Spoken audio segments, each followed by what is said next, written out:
coming tonight to the Oceana ISD for this special meeting public hearing. Let's please rise and face the flag. I pledge allegiance to the flag of the United States of America and to the republic for which it stands, one nation, under God, indivisible, with liberty and justice for all. Thank you.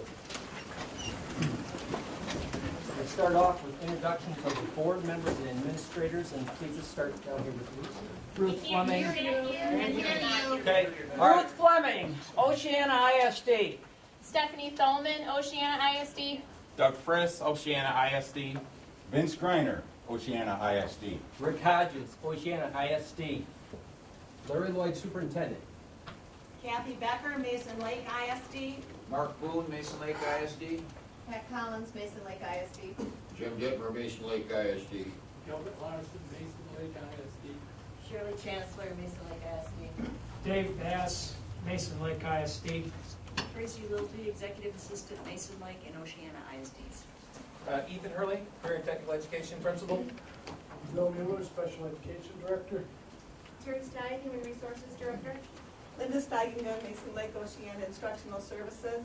Tom Johnson, Director of Technology, Mason Lake and Oceana.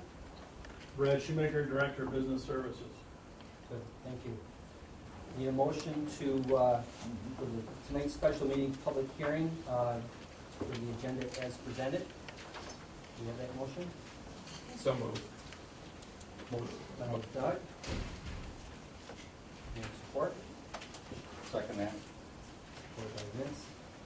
All those in favor signify by saying aye. Aye. Opposed? Motion carries. Mason Lake, we also need a motion to approve the agenda as printed. So Support.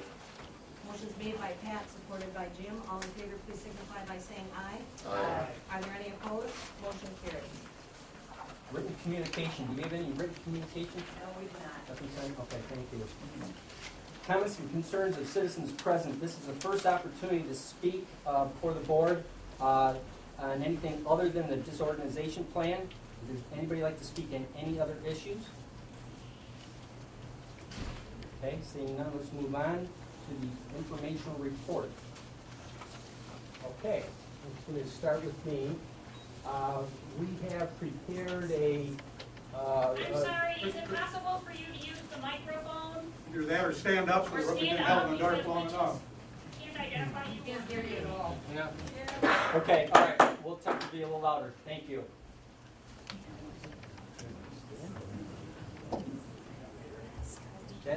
Is that better? No.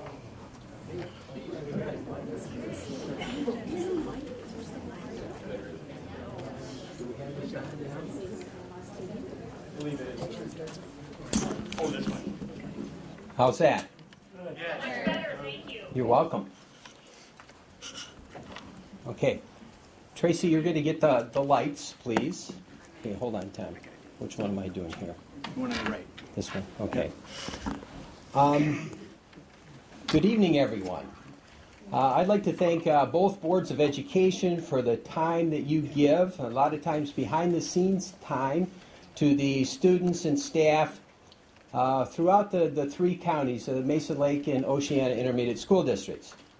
I'd also like to thank the community for your interest in the Mason Lake and Oceana Intermediate School Districts. The purpose of the meeting is to respond to the request from the Shelby Board of Education and the Walkerville Board of Education to create a plan to disorganize the Oceana ISD and attach the constituent districts to the Mason Lake ISD. In a time of routine debate about the size and need for different units of government, this is a unique action by the Oceana ISD Board of Education to actually create a plan to eliminate a whole unit of government, essentially eliminating themselves. To begin with tonight, again, the administrative team has compiled some information that we would like to share with our boards. And while some of the information our boards has seen in part before, the information tonight is updated and been compiled together. We also hope that the information will be interesting and revealing to our guests and perhaps help answer some of the questions that folks have that are here tonight. Each of our administrative team members will have a part in sharing this information, and I will begin with some general information about the intermediate school districts in Michigan. I think you know that some of these organizations now are called RESAs, R-E-S-As, which stands for Regional Educational Service Agencies. Some are called RESDs, Regional Educational Service Districts, okay? And some are called ISDs still, which are intermediate school districts. So, if we can get this to work, perfect. Just some quick history about intermediate school districts. Before there were intermediate school districts in Michigan, there actually were county school boards. And the county school boards had a superintendent. And I think it's interesting that the county school boards, before there were ISDs, were actually appointed by the County Board of Supervisors. And in the mid-1950s, the legislature passed Act 18.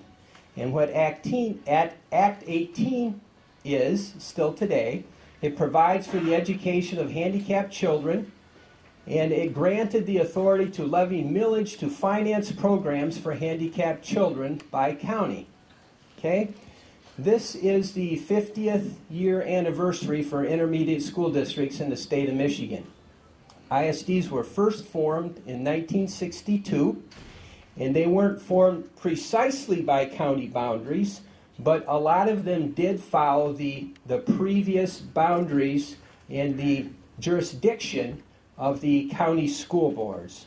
And since that time, there has been some change to that. I believe there are 83 counties in the state of Michigan, and presently there are 57 intermediate school districts. Just to give you a couple of examples of intermediate school districts locally. Wexford, Missaukee, that would be Cadillac and Lake City area, they've always been one ISD. Okay, when they were formed, those two counties went together and formed one ISD.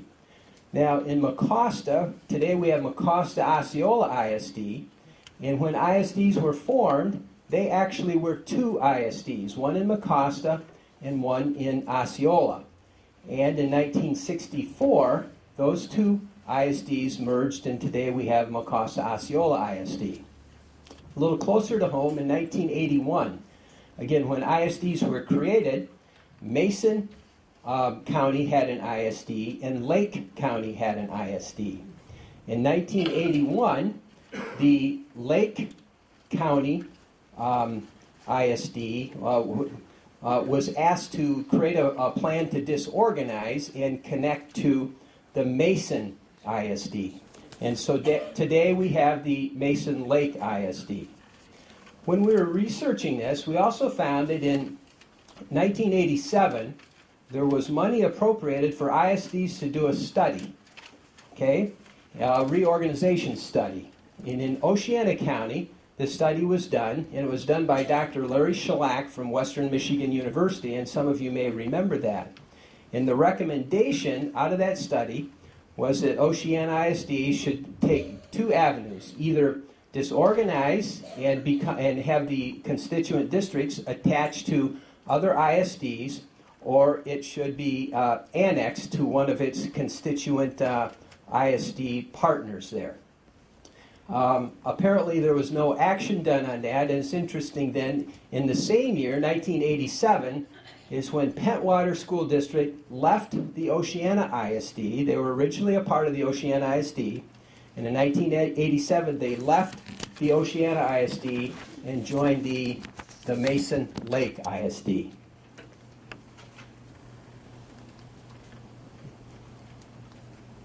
Okay. The ISDs in Michigan were formed for some reasons: to create and promote economies of scale and provide oversight, to provide specialized essential services to the students in constituent districts that would not be otherwise affordable or feasible.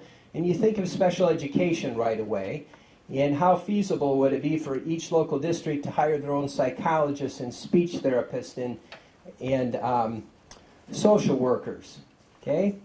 They were formed to be service agencies that specialize in special education In some counties, vocational education, which today is called CTE or Career and Technical Education, and support for curriculum, instruction, business, testing, and technology. And of course, when ISDs were formed, most likely there wasn't a whole lot of support for technology. But I guess the point is, over the years, the ISDs have adapted to be a service agency on behalf of their local districts. So ISDs are constantly adapting and responding to the needs of their local districts. Okay, some information about these two ISDs.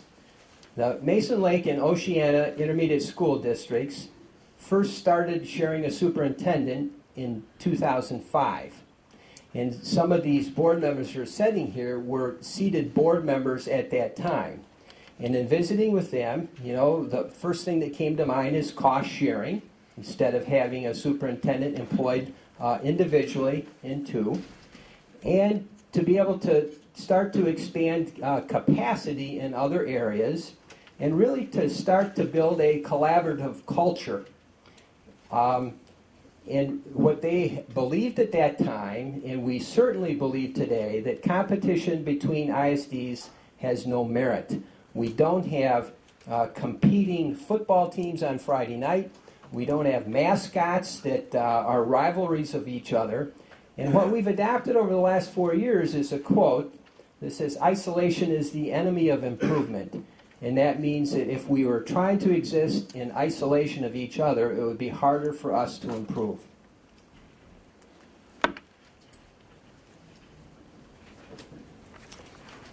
Okay, the boards of education went through a long-range planning process with input from local districts, local administrators, and they came up with a set of shared goals for the future. We have some of those goals we'd like to share. One goal is to provide cost efficiencies and program enhancements by eliminating duplication of services and sharing staff and programs. Be a model for collaborative service,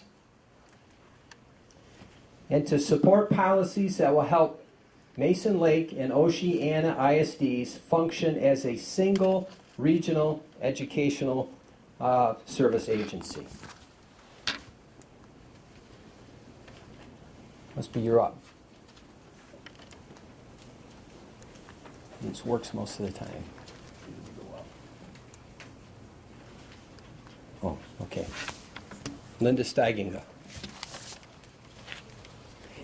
Thank you. As your Director of Instructional Services, you know that we've been working in bringing the general education departments together. Also working in having the general education departments work together with special education and the career and technical education departments. In 2006, the general education departments began to merge together from Mason Lake and Oceana ISDs. When we first began, we began by specializing some of the staff that we had. We began having some regional professional development opportunities. We had some regional common assessments, and we began to have regional common professional development dates. When I first began in this position and began working, I found the Shelby administration as an example coming to us and asking us if they could join our principals meetings. And it was a great opportunity for us to learn from them and for them to learn from us.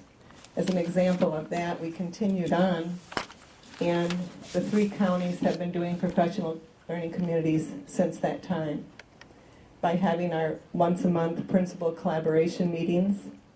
At those opportunities, we have a time for our principals to learn about what new developments have come down from the Department of Education, the new, at one time beginning, the grade level content expectations and the high school content expectations, which are now changed again to the Common Core state standards that will be needed to be implemented by 2014, and the new Smarter Balance. With those changes between what's happening in the federal and the state governments, we're able to, at our principals meeting, collaborate together and find ways to make it work. We have an opportunity for our core content areas to come together to network within our ELA teachers, our math teachers, our science teachers, social studies. And we also began a curriculum council. The curriculum council has become integral for our districts to be able to take back the information that's happening and the changes that are happening across the state and federal government. Curriculum Council has provided an opportunity for administrators to bring teacher leaders to learn bit by bit these huge pieces of changes that are happening, and then for them to take it back to their local buildings and teach those teachers the information so that we can move forward and be ready for the new requirements that are coming before us. In 2009, you might have remembered that the government, the state of Michigan, was trying to run for money for the Race for the Top funding out of the federal government. And at that time, our superintendent of the state, Superintendent Flanagan, invited schools to write and become reimagined districts. And our intermediate school district, along with Mason Lake and Oceana, we wrote to become a reimagined district. And you can see this on the map that there were 14 people awarded a reimagined designation, only 4 ISDs, and we were one of those. And so we were hoping that that would bring us more money through Race to the Top. And you know from history that Michigan was not awarded a Race to the Top grant. What that has allowed us, though, to be higher in point systems in many of the other grants that have come across our way and many other opportunities. For example, ASM Tech is an early college program that our principal, Ethan Hurley, will be talking about in a few minutes. This has been a great opportunity, and one of the reasons we were able to get that is because of our reimagined status. Another one to highlight is our early childhood support. When Tom Johnson is up to talk about technology, he'll show you some of the funding we've received through grants. We received a grant for early childhood, a reimagined grant, and that grant has allowed us to have common curriculum and common assessment in our preschools across our 3 counties. This has been very helpful to us as the state funding changed and the funding for these programs began to go through the ISD at the beginning of August of last year. So we felt that we were already underway with making relationships with these teachers and with our school districts so that we were able to move closer to that and also be able to make the connection with preschool to kindergarten and 1st grade. Response to intervention was an opportunity we had through the stimulus money. We were able to provide coaches for our K-5 buildings to work with our teachers and in some cases directly with students on interventions that will help them be successful. One of those was to be able to bring in a research-based strategy of Lyndon Bell. We know from experience that one program does not answer all students' needs. As myself having been a principal and a teacher, I know that I have to carry a big bag with me of knowledge and information. But Lyndon Bell, being a research-based strategy, has been very helpful to our district. So we were able to provide them not only the training, but the materials for that. Another example was accelerated adolescent reading inventory. This is another research-based program out of Oakland University. We were able to actually have the consultant/author come and work with our teachers, train our teachers, and we have teachers who are now trained in this strategy, this intervention for struggling middle school, high school students. We found this to be very successful in our region. Here's an example of some of the data from our own area, showing us that, for example, 10 students increased 3 grade levels. 5 students increased 4 grade levels. So this program has been successful in our region. It's just one example, again, of a program that helps students. It may not help every student, but it certainly helped these students. We provide professional development for all of the superintendents, the principals, and the teachers in our 3 counties.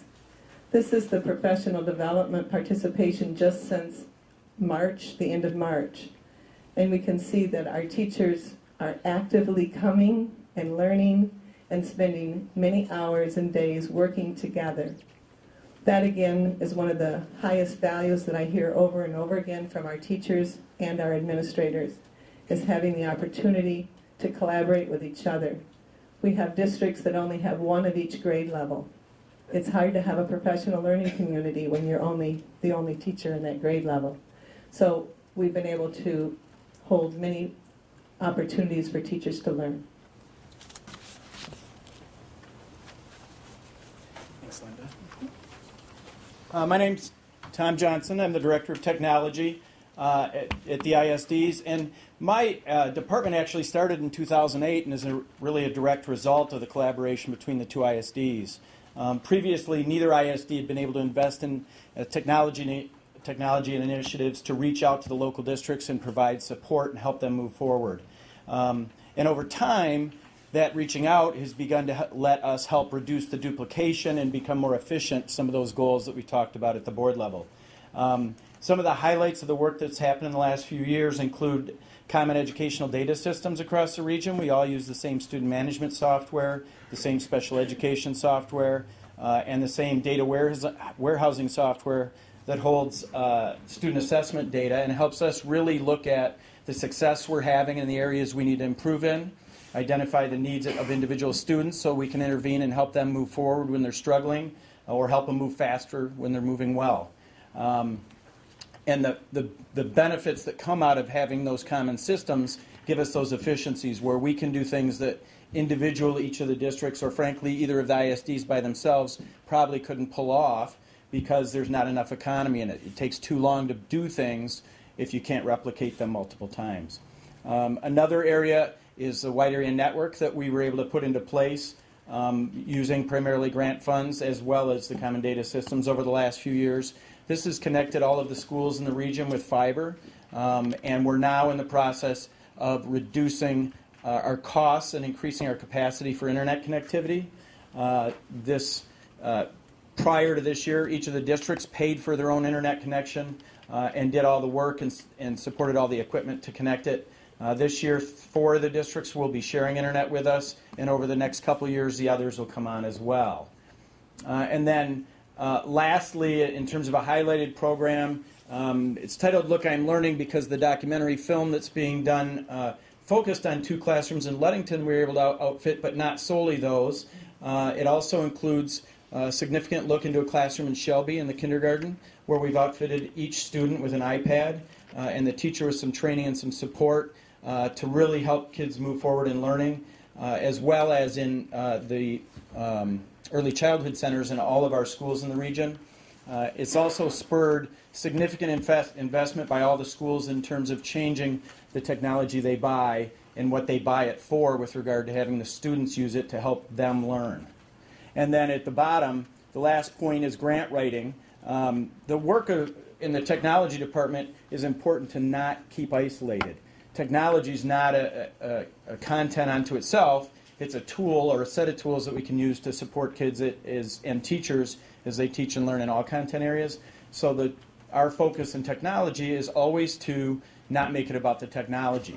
And in doing so, we often are able to tap into grant resources to provide a variety of things and really help us move forward in areas we might not start off on our own if we had to do so. This is a list. It's not comprehensive. There are a few others, but it's the primary grants that we've received collaboratively as 2 ISDs over the last 4 years, starting with Data for Student Success. It's the smallest one there, but it's one that really launched us moving forward and looking at student achievement data. Moving into the models of demonstrated proficiency, and 21st century learning environments that have helped us explore how kids can use online learning to be more successful, planted those seeds in classrooms and in both ISDs to put iPads in the hands of students and teachers, and frankly to see if that would work. And what we found is it does, and it works really well when it's done right. The regional data initiatives was a collaboration with 21 other ISDs to work together, again, to expand our efficiency and capacity to provide data. And then, as Linda talked about, the early college grant just over a year ago and the Reimagine Early Years have jump-started work really in preschool and as kids are transitioning from K-12 into higher ed.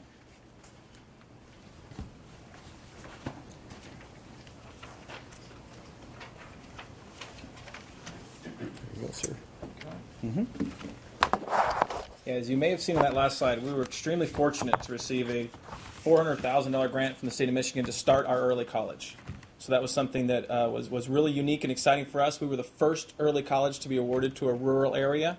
There were at the time 15 or 16 other early colleges, and they all seemed to be in the large cities. So we were the first one to be in a rural area, so that was a very exciting thing for us. What that looked like is, just for a quick synopsis, is we accept students as 11th graders in partnership with their local high school. There were 13 local high school districts, so having a grant in the beginning to work to form partnerships with 13 different districts and superintendents and school boards and principals and counselors was a very difficult task. So it was very nice to have that grant money to have the startup. But what they do is, as 11th graders, they spend part of their time at their local high school and part of their time at the college. In 12th grade, they come to the college as full-time college students, and then they get an additional 13th grade or 5th year of high school at the college. And during that time, all of the college credits, tuition, textbooks are all provided for free.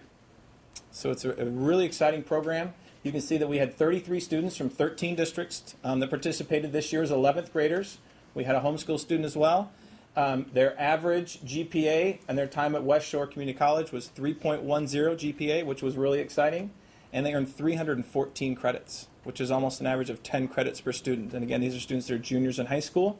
Another thing that's interesting to note, I talked a little bit about early college, but our focus is college for some who otherwise may not. This is not a scholarship program for the 5 smartest students in school. These are the students we have points for if you're the first person in your family to go to college, if financial issues are a reality in your family's life, if there's an English language barrier in your life. So it's for students who may not otherwise be successful is who we're focusing on. So we're very proud of their accomplishments. This year we've accepted 38 students from 14 districts.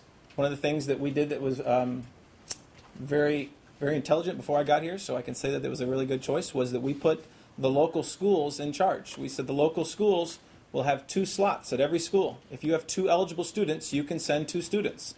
And the local schools choose who they think would be most worthy of earning this 2-year scholarship at West Shore, essentially. You can see from that we are in Manistee, Lake, Mason, and Oceana counties. Because it's back on the local schools to choose, you can see that there's 2 students from Lake County this year, but it's really spread pretty evenly from the other counties. Manistee, I believe, has 6 high schools, so their numbers are a little bit higher. But again, it's a local choice and who they feel they would be a great benefit from this program. It's something, again, we're very excited about.